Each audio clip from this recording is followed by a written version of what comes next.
Hi, I'm Brooke, and this is my last lecture project. Chapter 4, The Parent Lottery. I know everyone says they think they've won the parent lottery, and I'm gonna have to agree. My parents are two amazing people that have inspired me and cared for me, and they have made my life the best it can be. My dad is a very strong, hardworking, and funny man who has been taking care of my brother and I alone since 2018 when my mom moved to Colorado. I know it hasn't been easy for him because my brother and I can be very difficult and annoying sometimes, but every day he pushes through and gives us everything he can. I really admire the way he's able to run his own company, take care of my brother and I, take care of our pets, and deal with my mom, all while never complaining and having a smile on his face. I really appreciate everything he's done for my family. My mom is a very smart lady who has taught me many lessons in life, good and bad. Although she lives in Colorado, she tries hard to make sure my brother and I feel loved and get everything we want. I have to admit, there has been some very difficult moments for my brother, dad, and I because of her leaving, but now I think we can all forgive and just learn to love how we can. I love my mom because she's always there for me, and she recently bought a house in California so she can spend more time with my brother and I, which I appreciate very much. My mom is my number one supporter with everything I do, and she has given me much of the confidence I have today. Say that again. No, I can't. I'm 16. I'm a minor. Say that again. No. You want to what? Really? You're like kind of. You said you want to fight? I said you want to fight. You want to go. You want to fight me? You want to go. This is child. You want to go? You want to go. Chapter 7, I never made it to the NFL. Everyone has critics in life. That's how we learn to get better. And my biggest critic is most definitely my younger brother, Matthew. Matthew thinks he's the best sibling. He thinks he's smarter than me, funnier than me, cooler than me, everything. He's always trying to one-up me and tell me that he can do everything better than me. Him and I have been competing with each other for as long as I can remember. It all started with the who's taller argument, and since I'm older, I've always been able to hold my height against him. Until one day, I kid you not, I left for a week and I come back and he's taller than me. I don't know how it happened, but ever since that day, I've just forgotten about that argument. I don't like to bring it up anymore.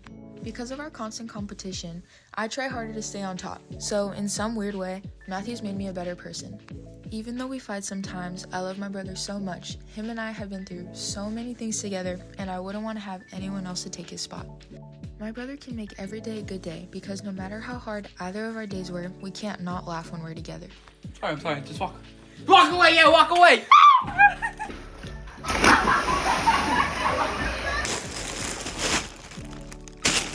Put my food down. Chapter 21, Jay.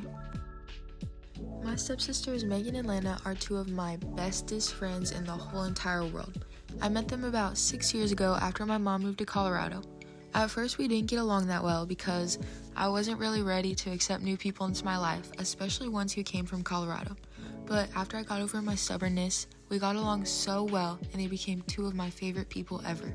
We have been through so many things together, and every single time we're always there for each other and able to keep each other safe and calm. Megan and Lana are like real sisters to me, and I couldn't imagine a world without them. But because we get along so well, we fight quite often like real siblings do. A lot of the times it's just Megan and Lana fighting and them dragging me into it, trying to make me pick sides, but I never do because I love them both so much. Even though we argue and even though we've said some really, really mean things to each other, we always get over it and we always forgive each other because in the end, there's so much more love than hate in our worlds.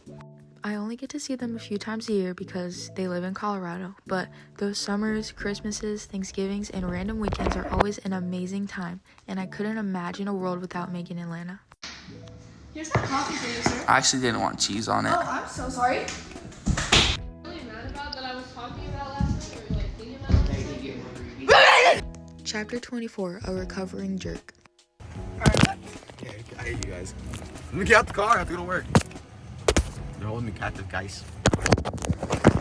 Hey guys! All my life, my parents and my family have encouraged me to do what I love instead of pushing their own passions and interests onto me. With this independence and freedom, I've gotten so much good advice throughout the years. One piece of advice that I live by is to never lie. Ever since childhood, my dad has really only ever told me one thing, and that's just to never lie, because lying only gets you into more problems than you began with. One time when I was young, I was playing around with this baseball bat training stick thing in my living room for some reason, and I absolutely shattered the TV with it. It was It was so broken. And so I dropped the stick and I turned off the TV and ran to my room because I was scared of getting in trouble. When my parents found the broken TV, they came and asked me what happened, and I told them that my brother, who was like 4 at the time and could definitely not pick up what I was using, I told him that he did it. And obviously they knew that I did it, because who else?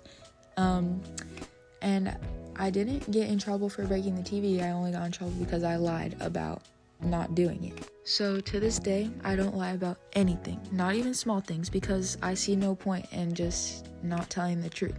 Because if you can't own up to something you did, then why did you do it? Chapter 56, Tigger or Eeyore? I am definitely more of a Tigger than an Eeyore. Every day I'm happy and every day I think positive, because why should I be sad? I know that being sad will only get me nowhere, and it will just make everything in my life worse. We're all so lucky to be alive and be able to have the opportunities and things that we have. Every time something bad happens, I try to stay positive and see a way through it, rather than just dwelling on it and thinking negatively. Bad things happen to everyone in life, and it's the way you see through those moments that will set you up for the future. Even during my worst moments, I still managed to have a smile on my face, like when I face planted on concrete. It hurt, and yeah, I got injured pretty bad, but I always have a positive mindset, and I was smiling through the whole thing because I thought it was pretty funny. So anyways, I say just live your life to the fullest and try to stay positive the best you can, because happiness looks good on everyone.